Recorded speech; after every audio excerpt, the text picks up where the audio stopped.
This is Deborah Atkinson, and you're listening to the Voice for Fitness Professionals podcast, where I share programming, marketing, and promotion strategies that are easy, enjoyable, even fun, so you can create a business and a life that you love. And my guest today knows a little something about both being a client and being a trainer.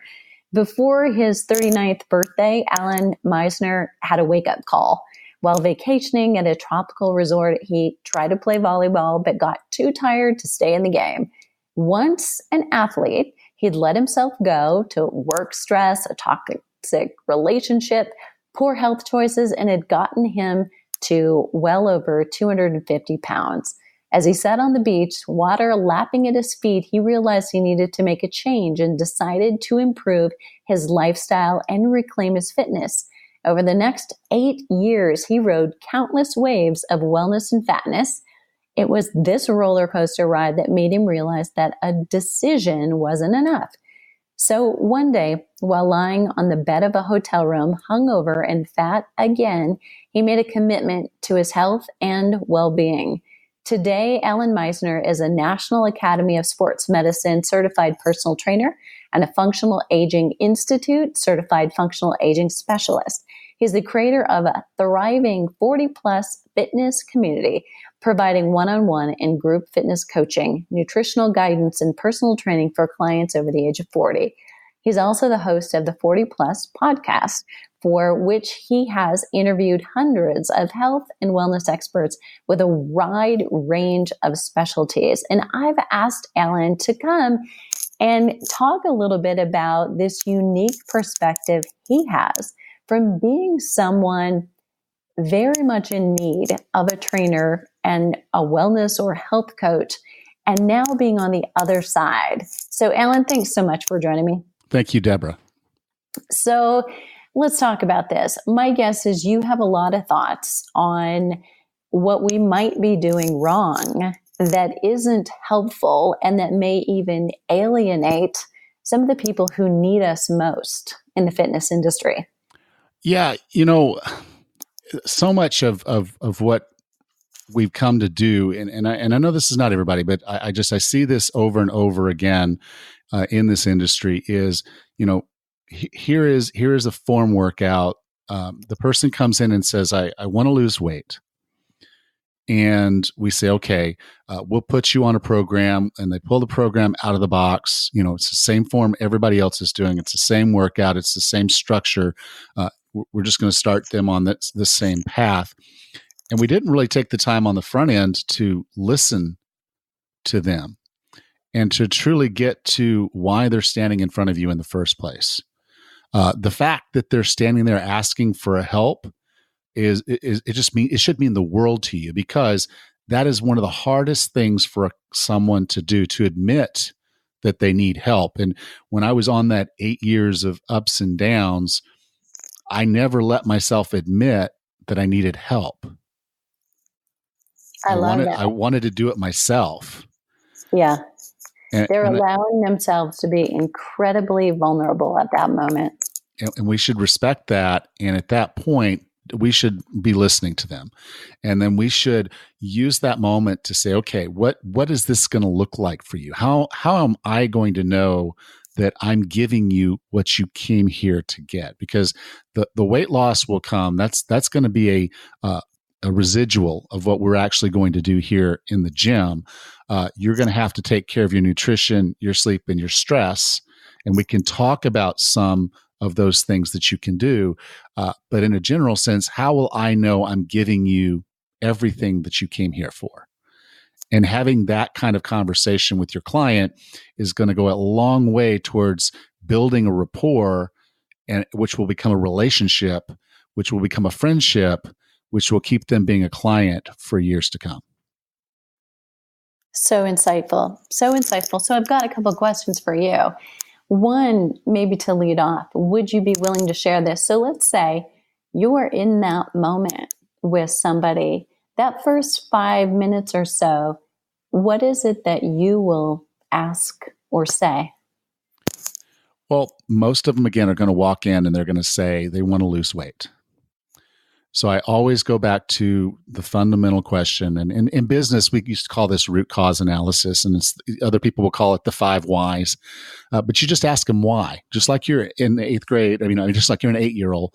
You just, why? Why do you want to lose weight? And then they'll start talking. And then typically that's going to be so I can fit in a smaller dress size.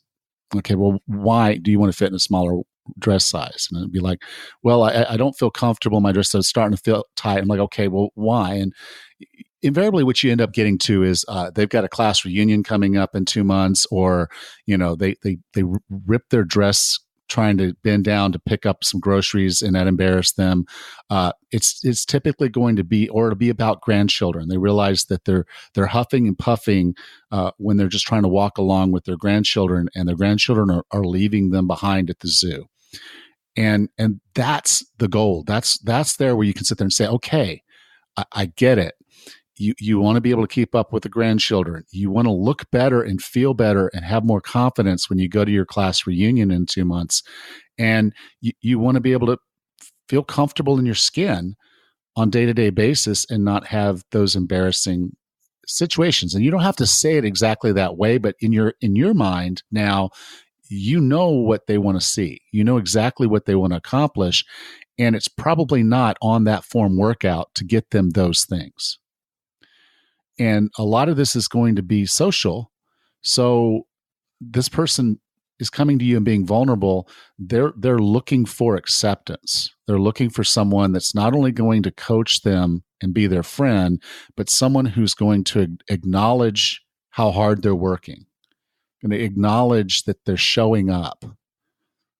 That the first few times people are coming in for these workouts, they don't know what to expect. They're terrified. Yeah. So having a conversation with them saying, hey, I am so glad you're here. How is your morning going? It's a simple thing. You're loading up, a machine, or you're loading up a bar, or you're walking them through their initial warm-up stretches or whatever. But whatever you're doing is be that person. Be that person that is maybe their first smile for the morning. Yeah, I so love that. And I think this is really important to kind of open up if you're, I may be talking to younger trainers right at this moment, but it could also be for potentially less experienced trainers in, whether you're 20s or you're in your 50s and you've just become a trainer. I think if somebody walks in and you know their background, maybe you even know them from elsewhere in the community as a leader or as a business person, I think that we have this tendency to be a little intimidated by that kind of power and maybe want to show ours or move so quickly to impress that we forget that this person right here now is a fish out of water and extremely uncomfortable and not used to feeling this way. So unless there's something to help them over that hurdle and get through those speed bumps, they may be the client who cancels and then ultimately simply doesn't show up. Yeah, and we're going to have folks that are like that anyway. I had one client and loved her to death. She would do what I would tell her to do, which, whenever you have a client that actually is constantly trying to do the things you're asking them to do, even though it's hard, I would just love that. Now, she was about 8 weeks into training with me, and she came in and told me that her granddaughter made the statement, I want to be big and strong like my grandma when I get older. Wow. I loved that. I loved that. That made my day. But emotionally, it wrecked her because people were starting to look at her differently. And I didn't, pick up on it straight away that this was not a happy moment for her that I would have thought. I made it about me. I was happy. That's wasn't what this whole situation was about. I should have recognized at that point that this actually caused her some grief. And we should have drilled down a little bit more into the self-actualization of success. Can be a great thing for those of us who are driven on success. For those of us who don't want to be the center of attention, or used to being on the sidelines, much like you said with the business person that wants to be the boss and now has to be subservient to the trainer. We have to be familiar and comfortable and understand those different nuances and pay attention to what the client is telling us, not just with their words, but with their body language as much as you can. I train a lot online now, so I don't get the body language as often as I'd like, but I really have to listen carefully to the words people are choosing to use, so that I can use the right words to make sure we're managing them successfully forward. Mm-hmm. So much so. So what about you? Talk a little bit about your experience. So I know, in reading their bio, that 8 years of roller coaster up and down. I think maybe a trainer with a bit of an ego out there might be thinking, if only you'd found me, I could have helped you. It was true. Yeah. A trainer definitely would have helped me. Now, by the time I recognized I needed a trainer, I was working for a company, and we were going through some things. I was traveling about 90%, and this 90% was mostly international travel. So I was on a plane more than I was in my own bed, in my own house or office. So I was literally on a plane more than I was home. And I was in these other offices. Some of them, many of them had gyms. A lot of them, most of them I had access to gyms and fields and things I could do. So it wasn't like I didn't have access to the things I needed. I just didn't feel like I had the drive, or I didn't have that coach. So it's going to sound weird, but I decided to be my own coach. And I knew if I was surrounding myself with what I would call like-minded people, being I'm sitting there studying for the NASM CPT test, and then I went in for their corrective exercise program, and then I went in for their fitness nutrition, and then I went to the FIA to get the functional aging specialist certifications. I just made sure that I constantly had this inflow of, this is how you train someone, this is what we do, this is how we evaluate, this is how we move this forward. And then my first test client was me. I never intended to be a personal trainer. I only went for those certifications to take care of me, because I couldn't hire a traveling trainer that was willing to go around the world 90% of the time, just to train me for a few hours a week. So, at the time, the advent of online personal training wasn't as big a deal. There weren't as many. So the programs that were available, Sean T, Insanity, those types of things, they were, because of my age, I realized they were actually not good for me. My ego and my age caused me to break myself with that. So I needed someone who understood me and understood my needs and my desires. And I became my own personal trainer, and was able to do that. Now, since then, I've hired trainers, and I always get better results. So yes, if I had been able to meet the right person back then, and I had the availability to be in one place long enough, absolutely, I would have gotten there very, very quickly. But I just chose a different route. And there's so many people that, when they first make that decision, they've probably been trying to do it themselves for a long, long time. Yeah, very true. Yeah, it's such a challenge to, I think, get into the heart and the head of that client, which is really what the glue is. It's easy for any one of us, I think, to sit down, we can design an exercise program. But unless we can connect it to their heart and to their head, getting them to do squats is meaningless. So it's just the secondary piece of what has to happen. Communication is so important. Right. It's skill number one. If you don't have good communication skills, take a class, get a coach. There's coaches available that will teach you this skill. Dale Carnegie probably still has programs out there that you can attend. That was an excellent one for me when I was in my mid-20s and was just so work focused and didn't think I needed to talk to anybody because they were all busy, bosses and professionals. And I'm like, I don't want to waste their time. So I would just come in and ask for what I wanted and leave. And so I was that cold auditor that never talked to anybody. And, if I had done it, if I'd started my career that way as a personal trainer, I wouldn't have lasted. So make communication skills your first priority. And if you don't have them or don't feel comfortable, take some classes, get a coach.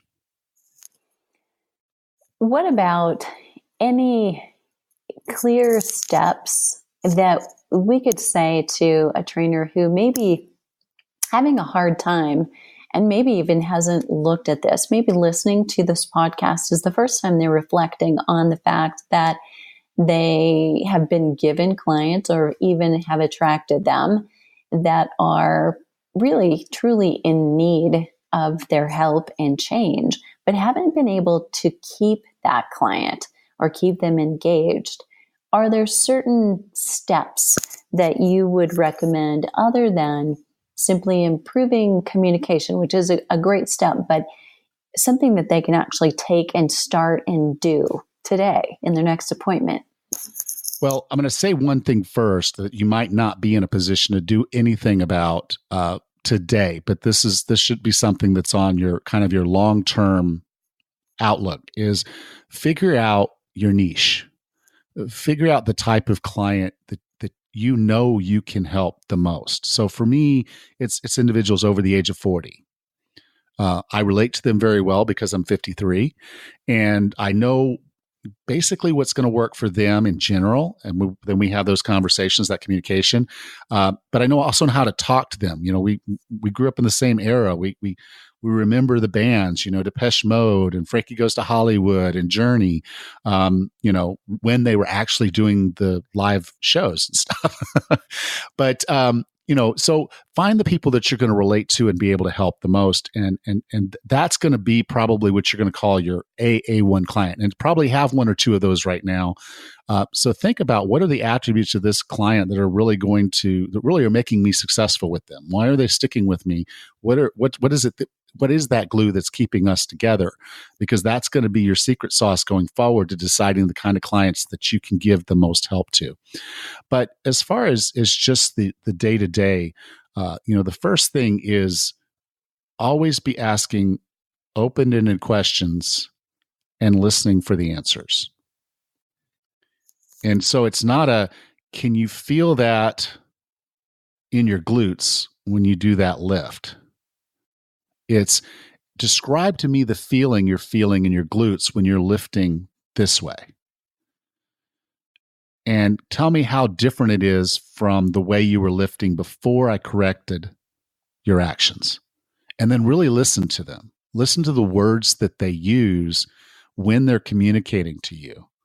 And then you can start dropping the trainer jargon that we use. If they say butt, you say butt. If they say glutes, you say glutes.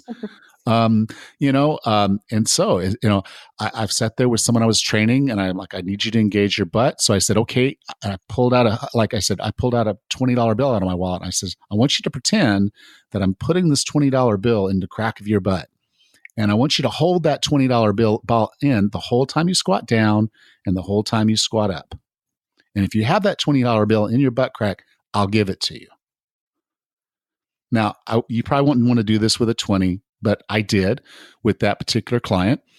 I handed them the $20 bill after they did their set of squats because I could see they were engaging their glutes, particularly at the bottom of the lift where I really needed them to do so.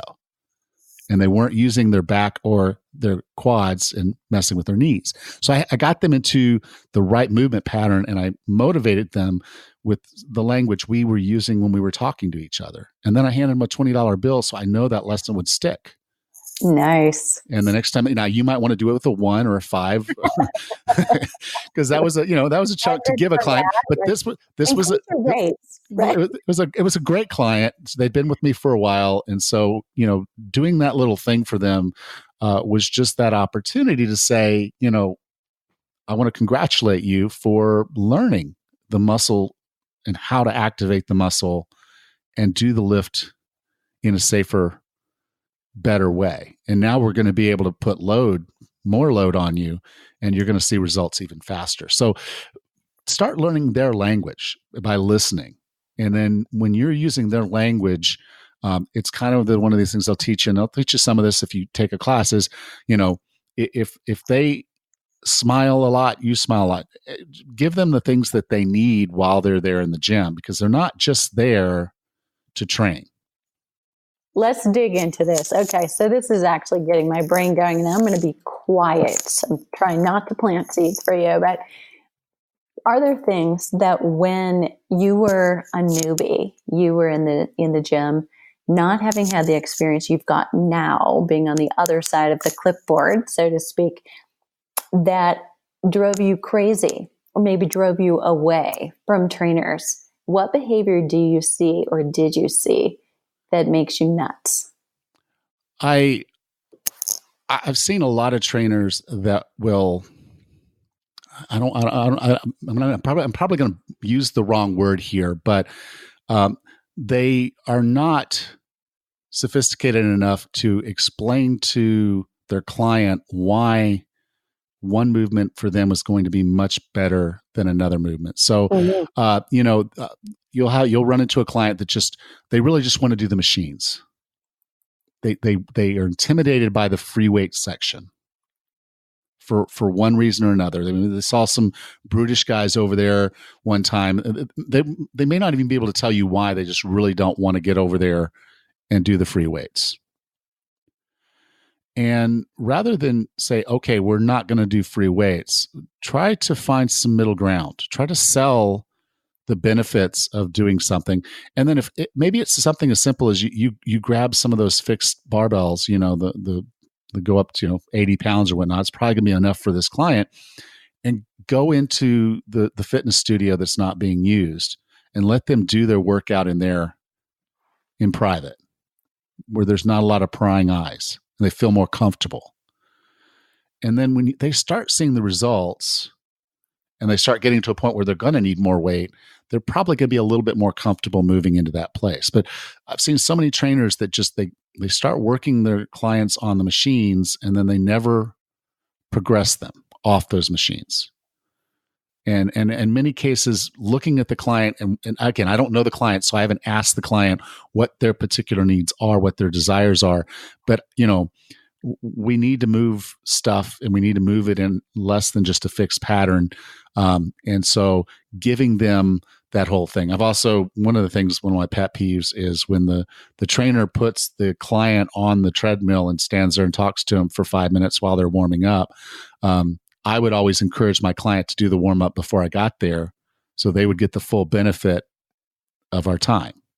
Right. Yeah. I don't need to be there while they're walking on a treadmill, and you're not. I mean, yes, there's still, you need that rapport time, that small talk, but you can do that small talk while you're loading their first bar. Right. So let them do their warm up. Teaching them, right? Yeah. Teaching them functional, kind of, I call it warm up too, the functional part of that. Yeah. That's when you can have the rapport.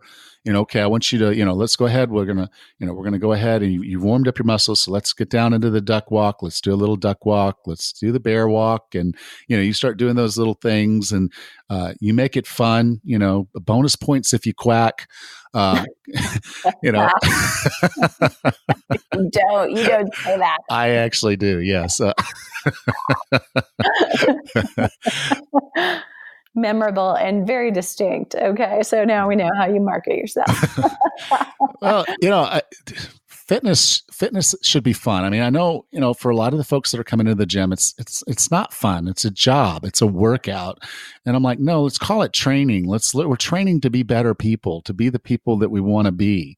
And whatever that looks like for them, they may want to run a marathon. They may want to, be in a physique competition. They may want to just be able to get up off the toilet by themselves. Understand what their vision is, what they want to accomplish, why they're there with you, and then you're giving them that. They're seeing their progress towards that, and when that's happening, training becomes fun. They get a new PR.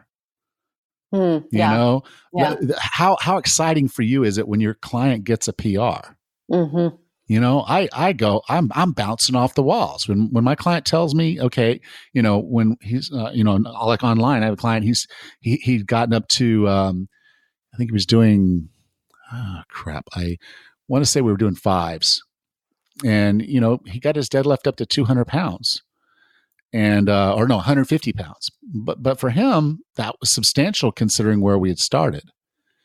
And he's videotaping himself doing it. So I'm looking at his form and it's spot on, except for a little bounce on the bottom. So I said, okay, let's lower the weight down and let's work our way back up to it with a little bit more control. And, it's just those little things. But when your client emails you or you're there with them, observing them doing a PR, that's pretty exciting days, especially when it's exciting for them. So you can make training exciting by giving them those wins that are in the direction that matters most to them. Love that.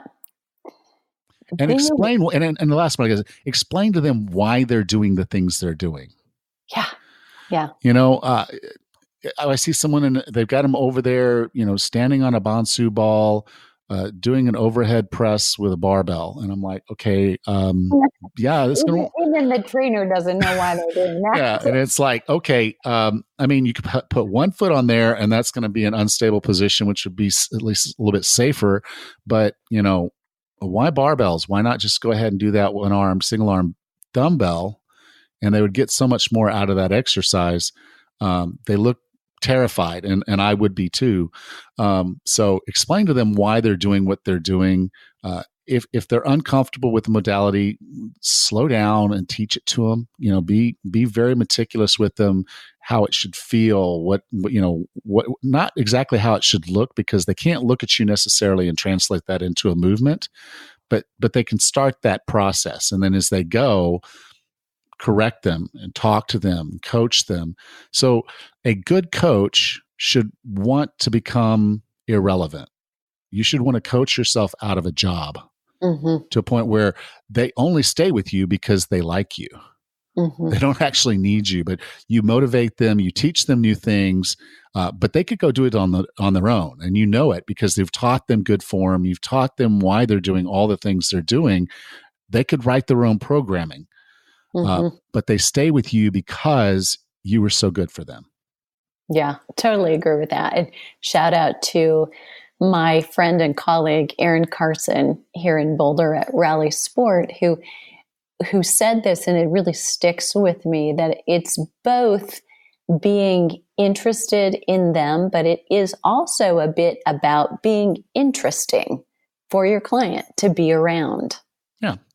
We want people around us that we like, and we like people that support us, and we like people that teach us. And the Jim Rohn quote is, you are the sum of the 5 people you spend the most time with. Try to be one of those people, let them know, I'm in the gym all the time working. I train you, but hey, if you're in the gym doing your own thing, maybe you're doing your cardio class or something, wave, say hi when you see them. You're still a part of their life. When something exciting is going on their Facebook, comment on it. Say, hey, I saw your daughter had a baby. Congratulations, you're a grandma. And then get into a dialogue. She says, this was actually my 3rd grandchild. It's like, oh, how old are they? You're able to do that standing in line at the grocery store, and it means so much to someone that you're actually including them in your life, and you're a person and not just this service that hits them three hours a week, and then they never even know anything about you. Love that. Great. Okay.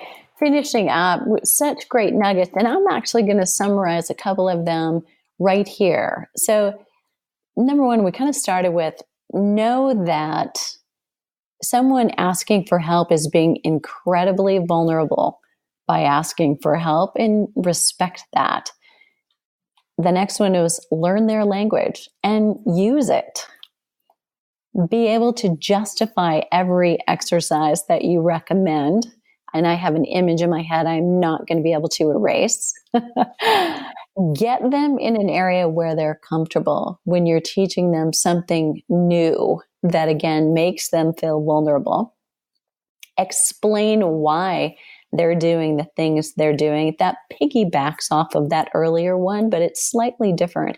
They need to know not just what to do and how to do it, but they need to know why they want to do it.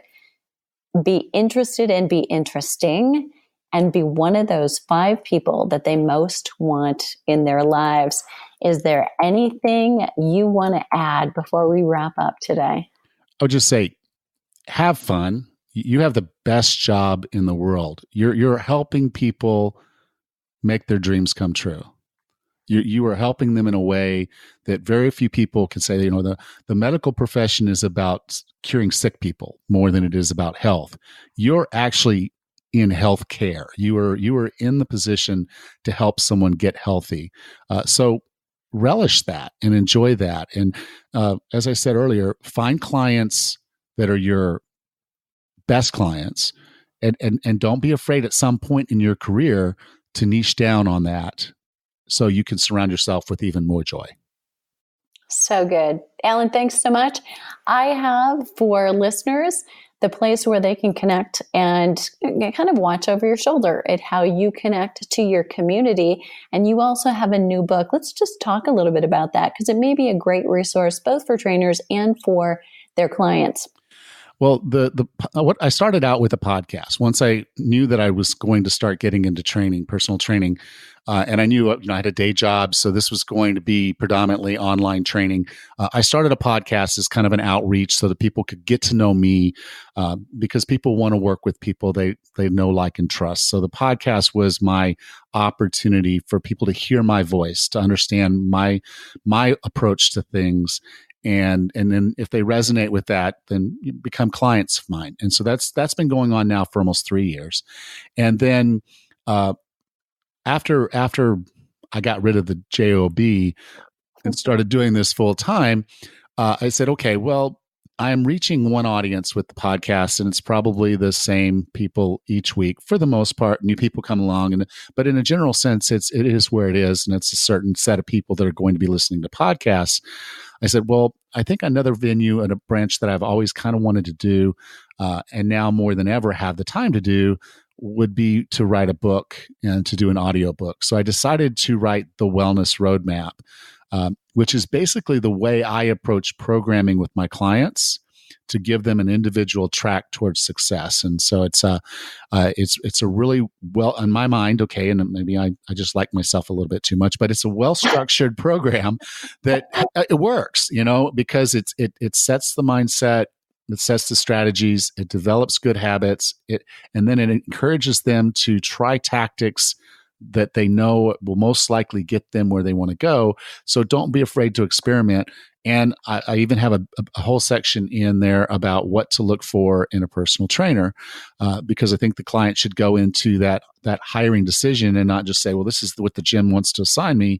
The same reasons I said you needed to be a good trainer for them, they need to seek out good trainers that are right for them. So I have a section in there about that too. But it's really just a structured program to help people get well.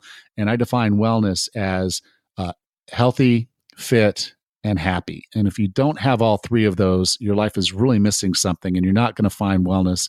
You're probably not going to find joy. So getting all 3 of those lined up is really, really important for folks to go. And again, because my clientele are 40 and over, I did write the book for that audience. So it's, again, another outreach opportunity for me to connect, for people to effectively hear my voice or read my voice, to understand my approach towards fitness and health and wellness, and hopefully, work well to bring me on more clients, because that's the part of the name of the game is I can't help people if they don't hire me. So that's where we're at. So awesome. Great. All right. And we've got that. The Wellness Roadmap is available on Amazon, and you can get that in hardbound, paperback, ebook, or audiobook. So if you're listening right now, I'm hoping you're working off a little stress or working your own self out, running, walking, you're lifting. And if you're commuting, I've got you. It's in the show notes. And Fit Pros, by the way, if you have a question, leave it below the show link at fitnessmarketingmastery.com/wellness. And I'd appreciate it if you'd leave us a rating in iTunes. And be sure to check out the blog and other podcast episodes again, it's fitnessmarketingmastery.com/wellness. Allan, thanks again for being here. Thank you, Deborah.